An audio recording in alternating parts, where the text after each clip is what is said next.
Alright, so I'm recording this episode from scratch again because I did so many things wrong in my last attempt. Okay, I really thought I wrote a script for this episode.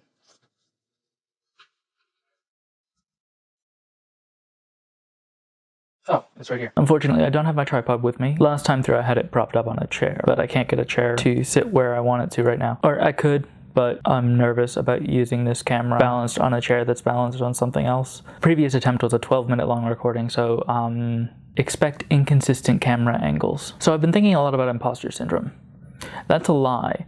I was thinking about imposter syndrome for about 15 minutes before I wrote this episode's script 3 days ago. But I do think about imposter syndrome a lot. In this particular case, a YouTube video, link in the description, reminded me. Quick summary for those unfamiliar with the premise. Imposter syndrome is a kind of insecurity in which you feel like all of the things you've accomplished so far in your life have been flukes, that you don't really know what you're doing, that you aren't qualified to hold the responsibilities you hold, that any minute you'll be found out, and all you hold dear will be stripped away. It's closely related to anxieties like fear of success, and the less often cited end of the Dunning-Kruger effect, that people who are very good at something tend to underestimate the degree to which they are good at it relative to the rest of the world, and is particularly common among marginalized people, those of us who don't see people like us represented as successful. Okay, so the point I wanted to get to is that imposter syndrome is super common, and if you're feeling it, you're in company with some of the most extraordinary people alive. It's normal. But also, it isn't. Because what I hear less often, sometimes, but less often, is that the reasons we feel it come close to entirely from systematic injustices. Fear about credibility is fostered by institutional gatekeeping. It's exacerbated by the capitalist social arrangement that expects you to die if you can't convince people with money that you're of use to them. Media narratives that exclude huge swaths of the population foster the culturally imposed intuition that success has a gender, a race, a religion, a sexuality, a body type, and pointedly doesn't have a disability. Knowing that a feeling is irrational doesn't make it go away, but it can help a lot. And personally, it helps me a lot to remember that this anxiety is rooted in injustice. It helps turn the fear into anger. And despite what Star Wars would have you believe, fear doesn't naturally lead into anger. Fear about life security is one of the main ways that capitalism keeps the working class from getting angry. Imposter syndrome isn't normal. It's the cognitive dissonance experienced by people threatening systems of injustice. If you're feeling it, you're probably doing something right. And if you can, you should try not to let that feeling compel you to acquiesce to systems of control.